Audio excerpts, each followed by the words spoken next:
How did our solar system come to be? The solar system is a pretty busy place. It's got all kinds of planets, moons, asteroids, and comets zipping around our sun. But how did this busy stellar neighborhood come to be? Our story starts about 4.6 billion years ago with a wispy cloud of stellar dust.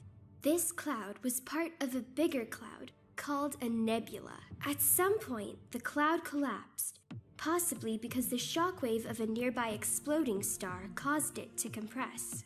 When it collapsed, it fell in on itself, creating a disk of material surrounding it. Finally, the pressure caused by the material was so great that hydrogen atoms began to fuse into helium, releasing a tremendous amount of energy. Our sun was born. Even though the sun gobbled up more than 99% of all the stuff in this disk, there was still some material left over. Bits of this material clumped together because of gravity. Big objects collided with bigger objects, forming still bigger objects. Finally, some of these objects became big enough to be spheres. These spheres became planets and dwarf planets.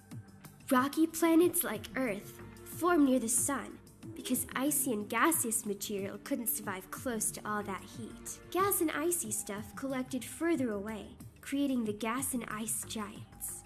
And like that, the solar system as we know it today was formed. There are still leftover remains of the early days, though. Asteroids in the asteroid belt are the bits and pieces of the early solar system that could never quite form a planet. Way off in the outer reaches of the solar system are comets. These icy bits haven't changed much at all since the solar system's formation. In fact, it is the study of asteroids and comets that allows scientists to piece together this whole long story. Brought to you by NASA's Space Place.